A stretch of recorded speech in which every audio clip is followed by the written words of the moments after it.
¿Qué tal? ¿Cómo están? Bienvenidos a Empresarios de Acá. Es un gusto recibirlos como cada semana a través de la pantalla de NSTV, de nuestro canal en YouTube, que se pueden suscribir y semana a semana recibir todos los programas y los contenidos que vamos estrenando semanalmente. Y lo anunciábamos al comienzo del programa. Uno de los temas de los que vamos a conversar hoy y que voy a contar con el análisis es a propósito de cómo crecer más, ¿no? Mucho se ha hablado en el programa a propósito de la necesidad que tiene el país de aumentar sus ratios de inversión. Y bueno, y para eso, para este análisis, hemos convocado al economista José Licandro, que es analista independiente, consultor, docente, desde el año ya 85. 85. Bienvenido, José. Muchas gracias por estar aquí. Es un gusto tenerlo. Igualmente, Tatiana, para mí es un gusto también acompañarlos. Bueno, José es un gran economista, referente para muchos, tiene muchísimos análisis que recomiendo desde ya seguir a través de sus redes sociales, a través de sus columnas en Diario El País. Estamos viendo un montón de información seguramente durante la nota de la presentación de José. Y tengo muchísimas preguntas para hacerle, pero bueno, principio tienen las cosas. Estamos en un momento en el que están transcurriendo los primeros meses de gobierno y algunas señales empiezan a asomar allí. Usted entiende que te trato de tú porque ya lo acordamos al principio de la nota que lo puedo tutear. ¿Entiendes que desde la autoridad monetaria se están dando señales suficientes para los empresarios, para la toma de decisiones, por ejemplo, para la inversión? Bueno, primero que nada, el tema que tú mencionas de crecer más, yo creo que es el tema del país. O sea, si el Uruguay, si con nosotros como sociedad no logramos crecer más rápido, va a ser muy difícil que podamos enfrentar los desafíos que sobre todo implican crecer con más equidad, ¿no? Y equidad en el sentido de que nosotros tenemos una parte de nuestra población que no puede acceder a sus sueños, o no puede tener ni sueños porque no tienen lo mínimo, ¿ah? Pues lo podemos resumir en los niveles de pobreza que tenemos en el país, que están concentrados en familias jóvenes que tienen hijos. Entonces, ese es el gran desafío que tenemos. Entonces, si tú me haces la pregunta y lo focalizo en el Banco Central, bueno, yo creo que el Banco Central está haciendo una gran contribución a hacer foco en el crecimiento mediante el mantenimiento de la política que venía de los 5 años anteriores. ¿A través de qué? De hacer foco en tener una moneda de calidad, en tener una inflación baja. Entonces, eso es una gran contribución.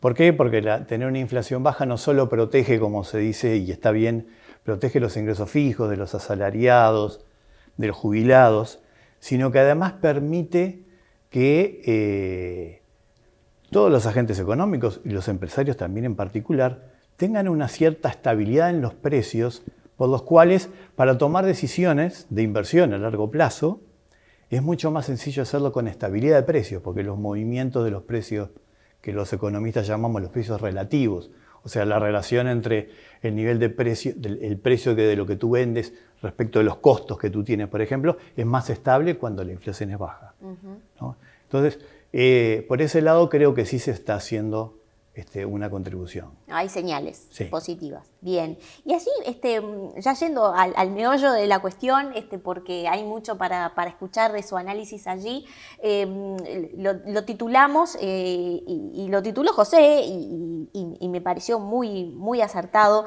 el hecho de la definición, ¿no? de cómo crecer más, y en este caso, siendo más equitativos, ¿no? Teniendo en cuenta el concepto de equidad allí, que si quiere hacer alguna precisión, sería muy interesante. Sí, como yo te decía, para mí la equidad no es que todos ganemos lo mismo, ¿no? Porque eso es como el principio del ideario del socialismo, ¿no? Que dice que a todos se les exige según su capacidad y a todos se les da según su necesidad. Eso solo pasa en la familia.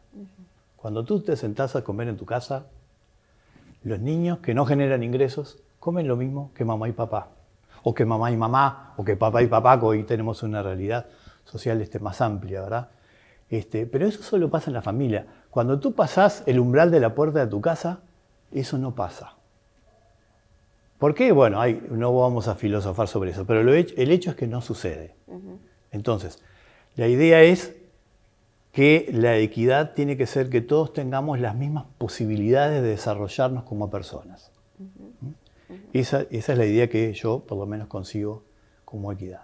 Y para eso, como te decía al principio, tenemos una realidad de un país que está relativamente ordenado en su macroeconomía, en sus reglas de juego, es un país respetado, pero que tiene un problema que es ese bolsón de familias pobres, que no son pobres porque sí, no son pobres porque tenga un Estado que no los quiere atender o porque tenga empresarios que los quieren explotar, sino que básicamente son pobres porque están caídos en la trampa de la pobreza.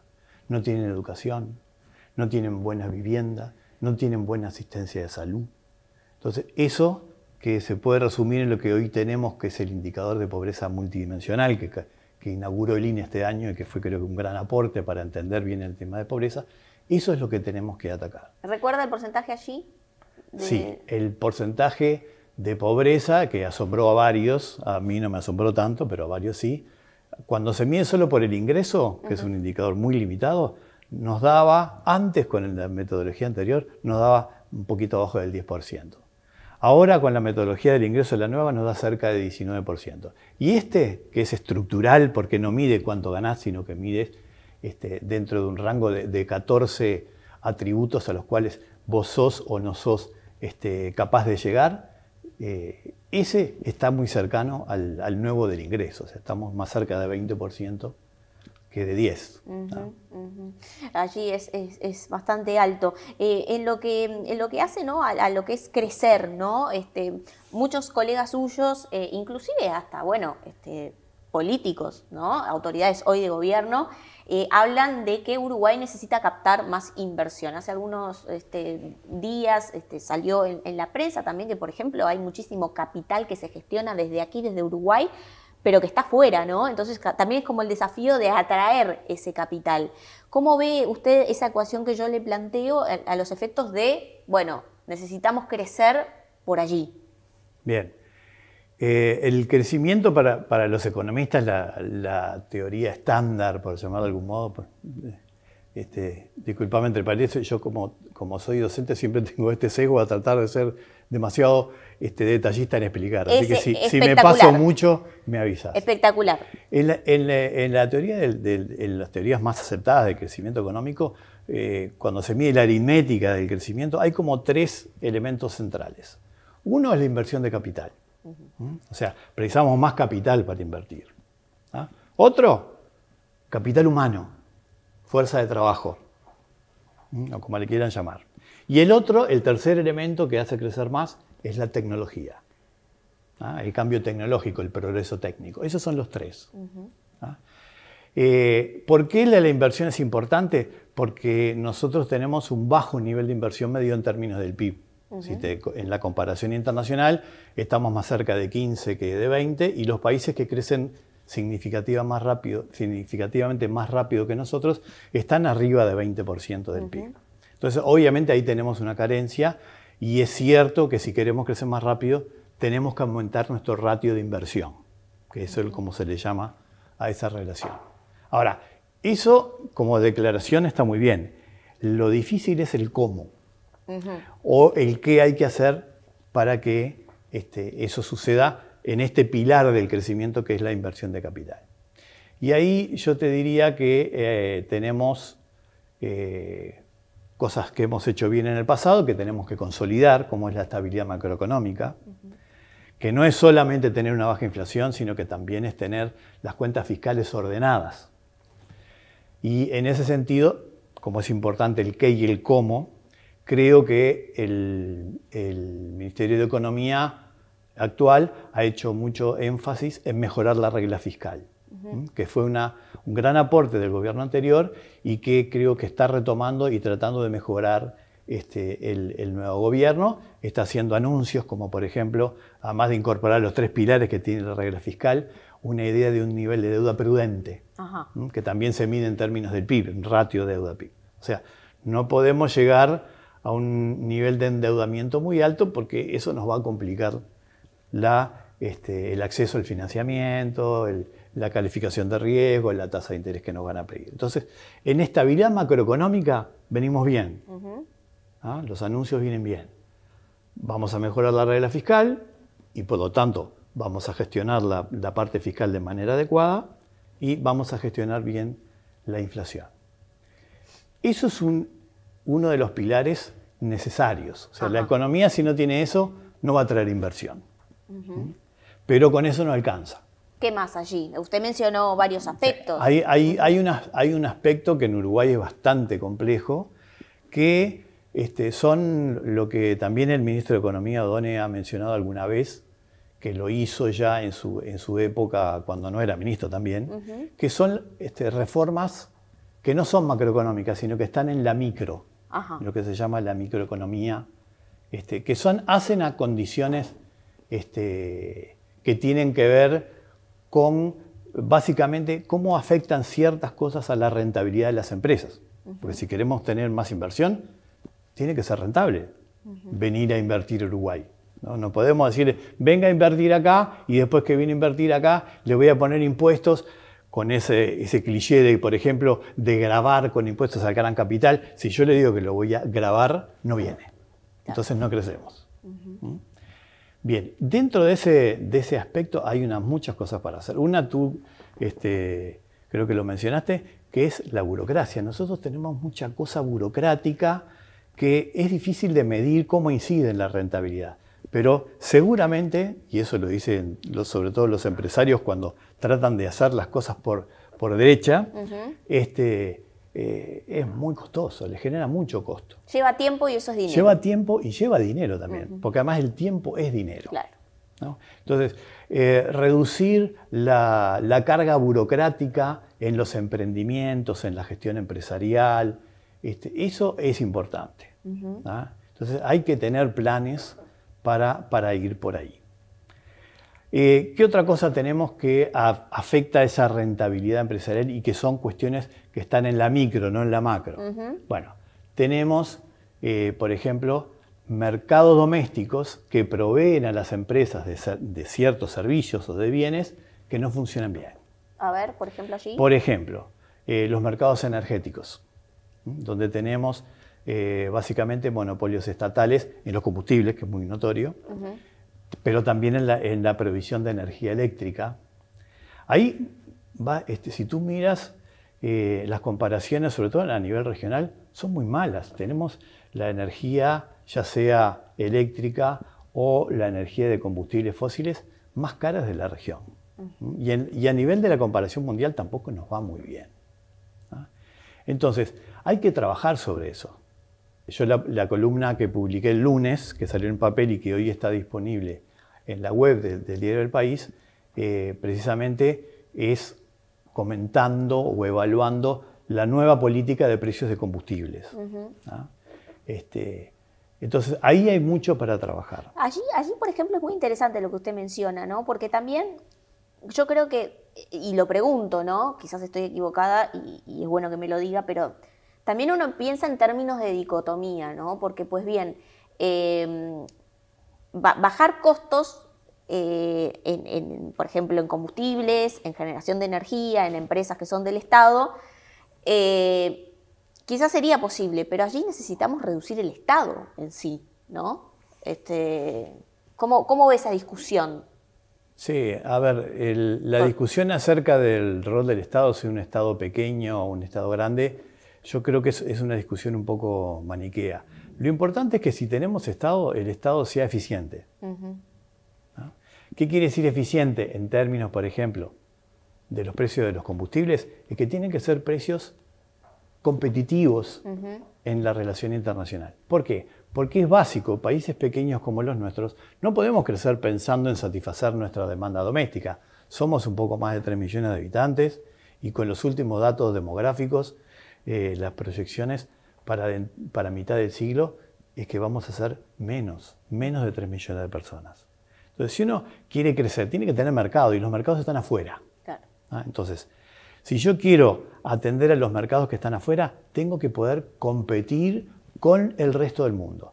Y si los precios de los combustibles que tienen que pagar las empresas locales son más caros que los que tienen que pagar las empresas en otros países, difícil para Sagitario, como si te estuviera leyendo el horóscopo. ¿No? Entonces, ahí hay que trabajar. Tanto, ya te digo, en los combustibles fósiles, básicamente el gasoil, que es lo que se utiliza más en la producción, pero no solo el gasoil. ¿No? Y en la parte energética, que también ahí tenemos, en la parte de energía eléctrica, que ahí también tenemos problemas para competir con los precios. Pero no son los únicos monopolios complejos. Nosotros tenemos otras situaciones en otros que también terminan siendo a la larga costos domésticos para la producción, que son complejos, que nos complican la vida. Por ejemplo. Te voy a poner un par de ejemplos, que a veces no, es difícil de atarlo. Uno dice, bueno, el costo de vida, ¿qué tiene que ver el costo de vida con los costos de los empresarios? Tiene que ver. ¿Por qué? Porque el costo de vida que se mide a través del IPC, del índice de precios al consumo, termina siendo el indicador de negociación salarial.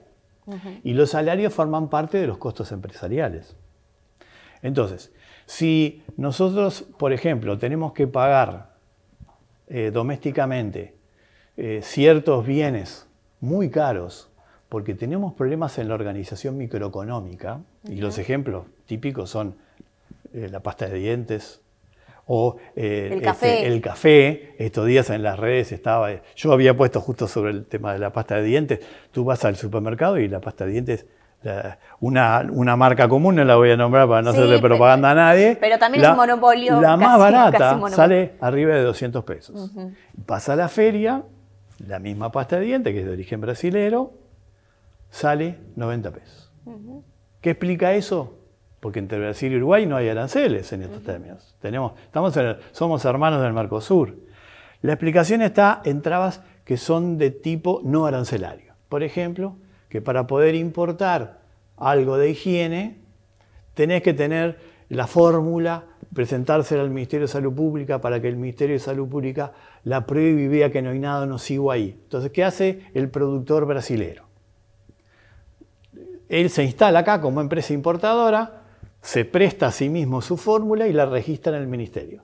Pero si vas tú, o voy yo, a la fábrica brasilera y digo, ¿no me das la fórmula para escribirla? No, no te la doy. Entonces, eso genera, esa regla genera un monopolio artificial. ¿Ah? Es una traba no arancelaria que genera un monopolio artificial. Entonces, ese importador te cobra lo que tiene ganas. ¿Y ahí qué falla? La regla. Porque lo que importa es que el Ministerio de Salud Pública conozca los contenidos de esa fórmula. Ya los conoce. Claro. ¿Por qué fulanito no lo puede importar? De hecho, el gobierno anunció hace pocos días que en la frontera se va a autorizar la microimportación. O sea, no van a tener que ir al Ministerio de Salud Pública a registrar nada. Bueno, lo que están haciendo con eso es corriendo la frontera hacia adentro. Claro. ¿No? Pero el problema está en la traba, porque ese producto que se vende en Santana do Livramento, en Rivera a 90 pesos, en Rivera lo venden a 215. ¿Por qué? Por la traba. Entonces tú vas al supermercado uruguayo, del uruguayo en Rivera, y no vas a ver la pasta de dientes.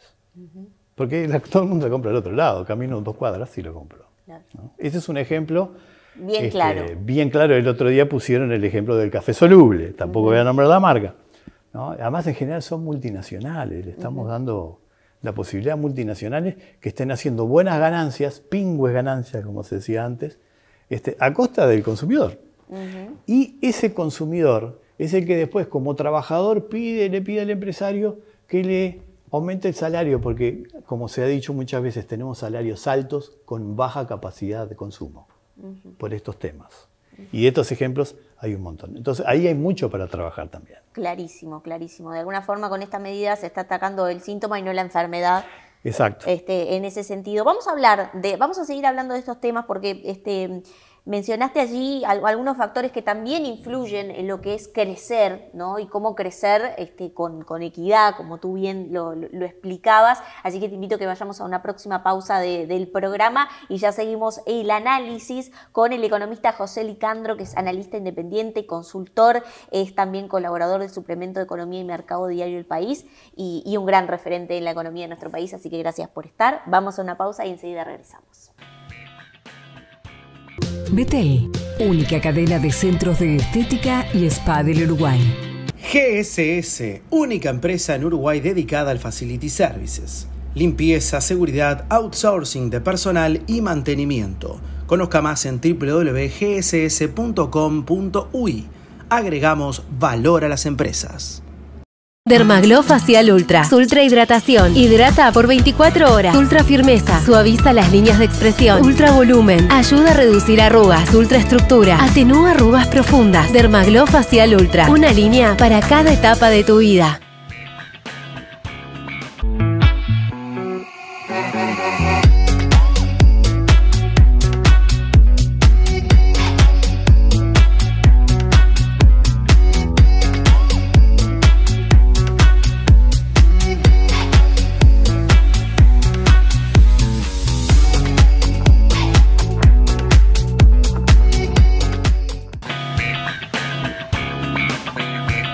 Presenta Forbis Mazars, auditoría, contabilidad y outsourcing, impuestos, compliance, capital humano, legales. www.forbismazars.com/UI.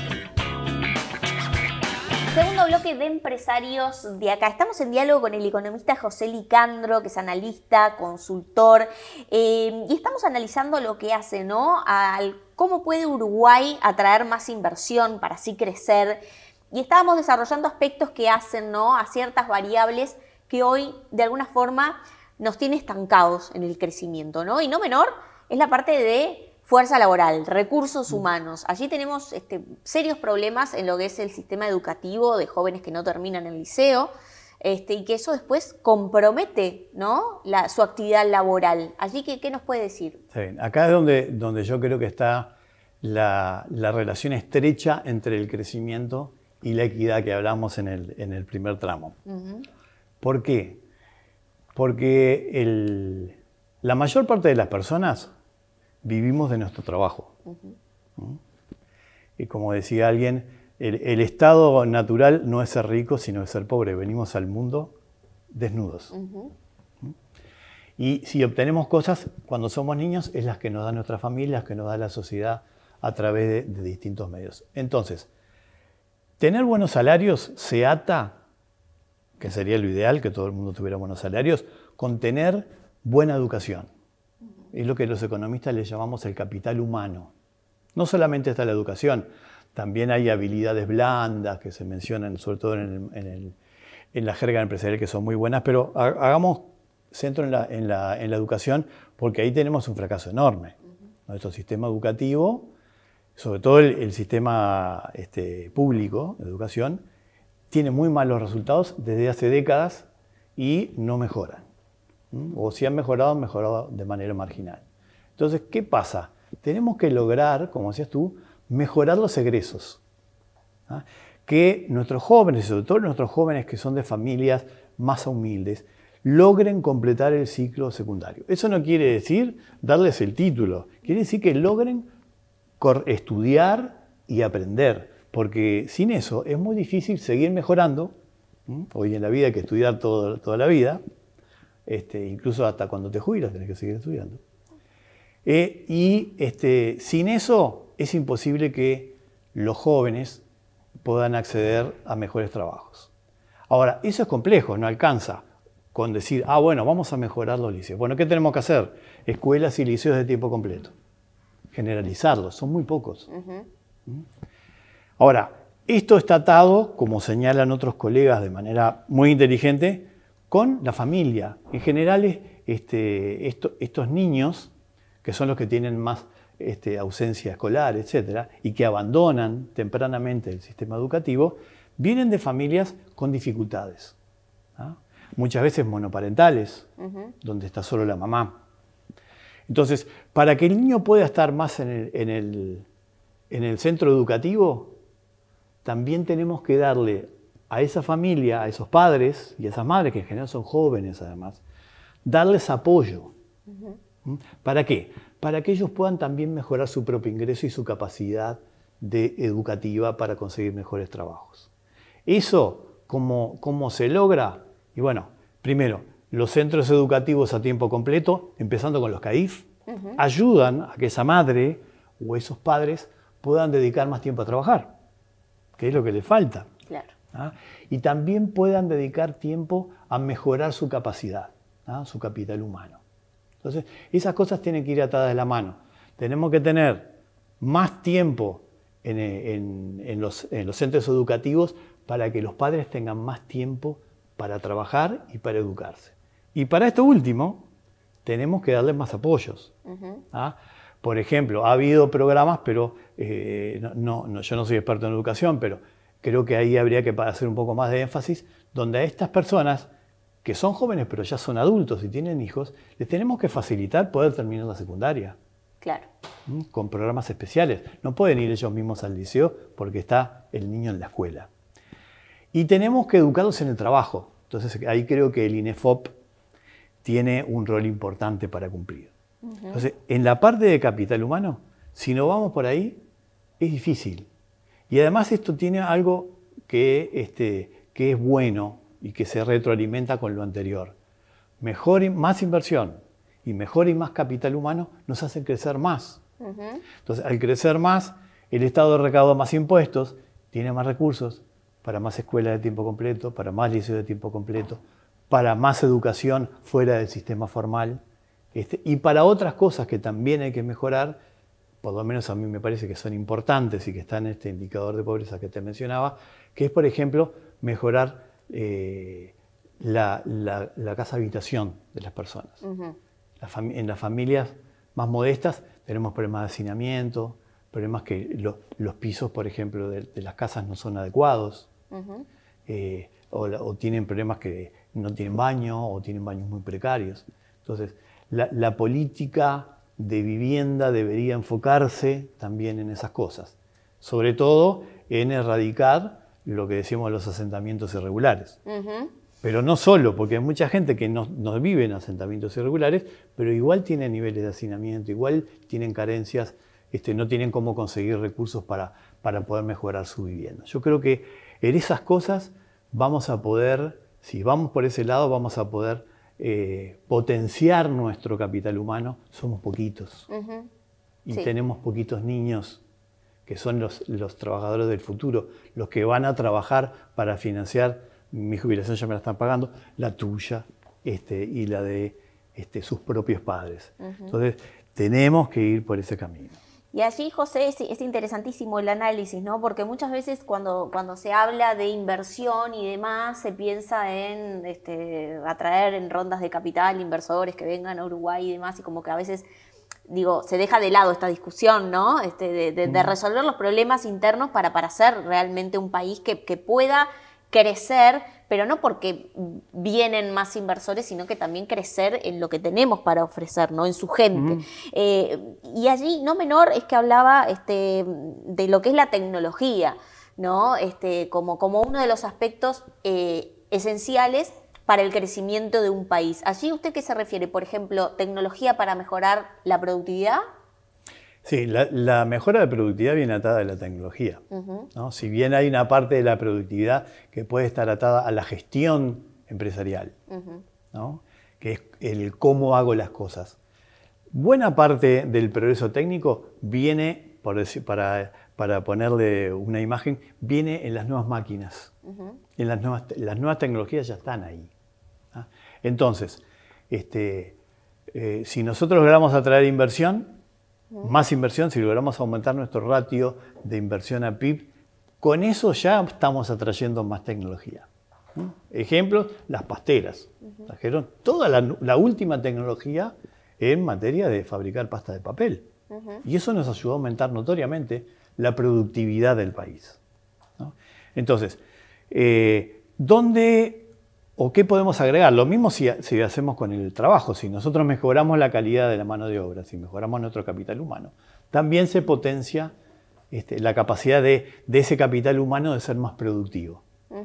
Por eso tiene mejores salarios, etc. Entonces, por ahí ya, si mejoramos los dos digamos, pilares que mencionamos antes, cómo atraer más inversión, cómo mejorar el capital humano de nuestros jóvenes, ya con eso estamos haciendo bastante por la nueva tecnología, por la productividad. ¿Qué es lo que podemos agregar que falta? O que en mi criterio se puede agregar que falta. Y bueno, falta inversión en infraestructura. Ajá. Que ahí es donde tiene un rol importante el Estado. Pero yo creo que mayor inversión en infraestructura tiene que venir de la mano del financiamiento del mercado de valores. ¿Por qué? Porque el Estado ya es deficitario. Nosotros tenemos capacidad de ahorro. El país tiene capacidad de ahorro. Lo hablábamos afuera de cámaras. Si mucho de esta capacidad de ahorro que nosotros tenemos se va hacia el exterior, porque la gente termina comprando papeles de Estados Unidos, acciones de S&P 500, etc. ¿Por qué? Porque son buenos instrumentos de ahorro. Bueno, ha quedado demostrado acá en Uruguay en estas últimas décadas que cuando se financian proyectos de inversión importantes para el país, como el Ferrocarril Central, que creo que es un caso paradigmático, o algunas inversiones de tecnología de generación eléctrica de viento, por ejemplo, el mercado de valores fue una fuente de financiamiento importante. Hay que tener en cuenta que la infraestructura, y entre paréntesis, infraestructura estoy hablando de carreteras, de puentes, de aeropuertos, de colegios, de liceos, de hospitales. Esa infraestructura se amortiza en décadas. Por lo tanto, el mercado de capitales es ideal porque uno puede conseguir financiamiento a largo plazo. Y financiamiento privado. Y además, que los privados lo hagan, no que lo haga el Ministerio de Transporte de la República, o no que lo haga la ANEP. ¿A través que lo de hagan PPP? Los privados, a través de PPP, a través de CREMAF o a través de alguna otra figura, porque eso permite hacer la alianza natural que hay entre el sector público y el sector privado para generar y financiar esta infraestructura de la que estamos hablando. Entonces, con esos tres pilares, yo creo que ahí es donde tenemos que hacer foco. Qué interesante, ¿no? Es un completo diagnóstico y allí usted entiende que vamos camino a estas cuestiones o quedan solo en diagnósticos.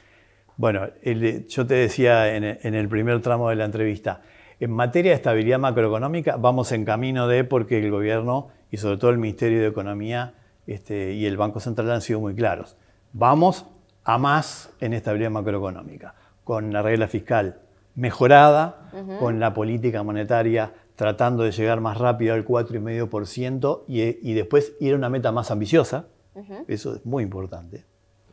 No quedarse ahí. No quedarse ahí, porque además a nivel internacional, una tasa de inflación razonable a nivel internacional es 2-3%, no es 4,5%. Claro.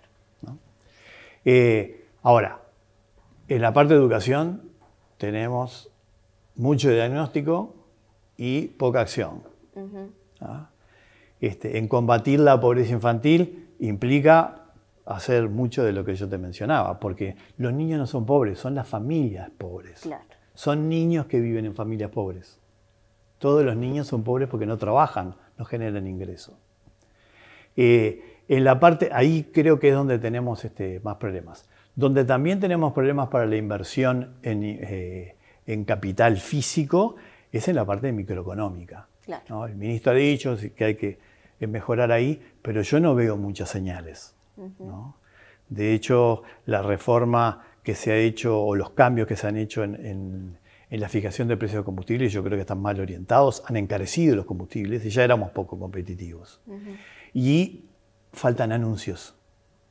Esperemos que en la rendición de cuentas aparezcan anuncios concretos de desburocratización, de tratar de ir derribando estos monopolios que se generan por cuestiones sanitarias o por otro tipo de arreglos que no son convenientes para atraer capital. Y bueno, y en infraestructura avanzamos, ya hemos probado el camino de ir por el mercado de capitales para que los privados se encarguen del hacer la infraestructura y que después el Estado, a través de distintos ingresos que esa infraestructura genera, ir devolviéndole a los ahorristas que en el largo plazo que están dispuestos a tomar el riesgo, ¿no? Entonces ahí tenemos el riesgo que lo toman los privados, que es el riesgo de construcción, y el riesgo de financiamiento a largo plazo que lo toma el Estado, ¿no? Clarísimo. El economista José Licandro, que es analista, consultor, es profesor de muchos, seguramente de quienes están mirando, de muchos colegas, ¿no? ¿Cuántos habrá tenido en sus aulas? Un montón. ¿Hoy en actividad? Un montón. Fíjate que doy clases desde el año 85. Hoy en actividad un montón.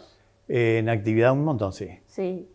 Yo muchos. lo invito a un balotaje, a una segunda vuelta, porque me quedaron muchos temas por hablar, pero el tiempo de la tele es tirano.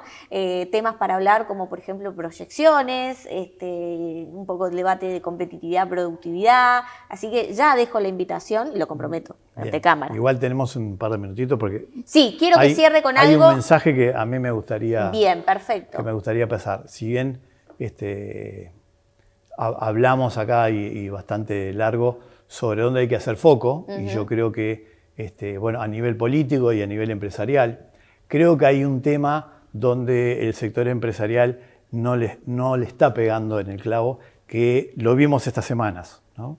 Con el tipo de cambio. Creo que el sector empresarial se equivoca, sobre todo el sector exportador, se equivoca en hacer foco en el nivel de tipo de cambio. Y te voy a dar 3 o 4 razones para no robarte más tiempo. Primero, el tipo de cambio tiene que flotar. Por lo tanto, no le pidamos al Banco Central que no lo deje flotar.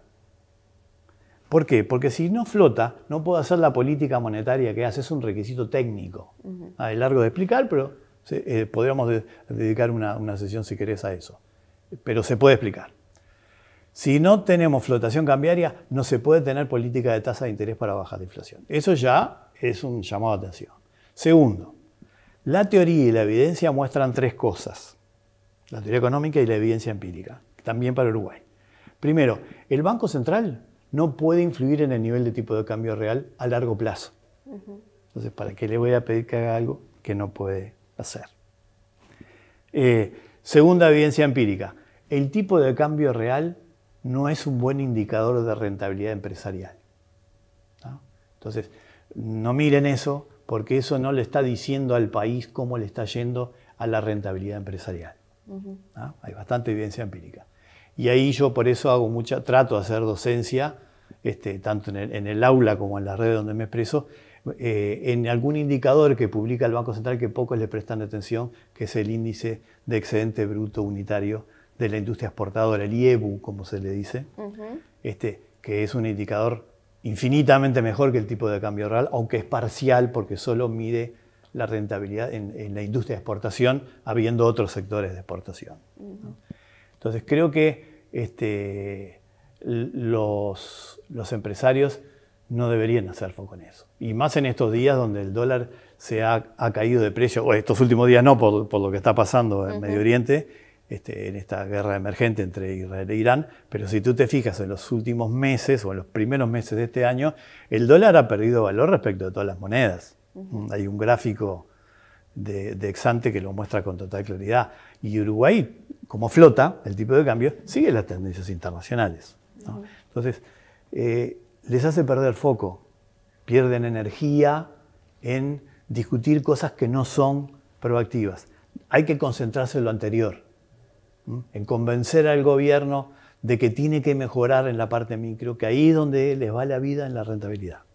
Clarísimo, clarísimo, José, y desde ya, por supuesto, que queda invitado para otra oportunidad porque hay que ampliar muchos conceptos y son siempre temas de agenda, así que va a haber oportunidad para desarrollar otros asuntos.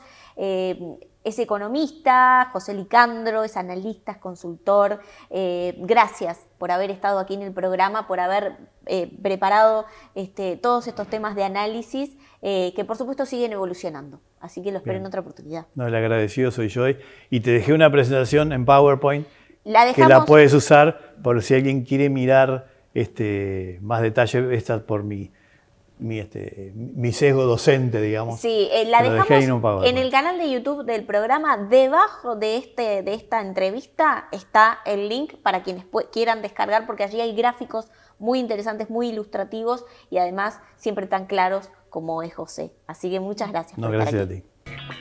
Incorpora a tus proyectos los sistemas de aluminio Hidro, sistemas residenciales de alto rendimiento y diseño minimal, fachadas vidriadas para edificios corporativos y centros comerciales, y barandas de vidrio estructural que aportan modernidad y seguridad a tu obra. Hidro es parte de Norsk Hydro, una de las 3 empresas de aluminio más grandes del mundo. Moderniza tus proyectos. Pasate a Hidro.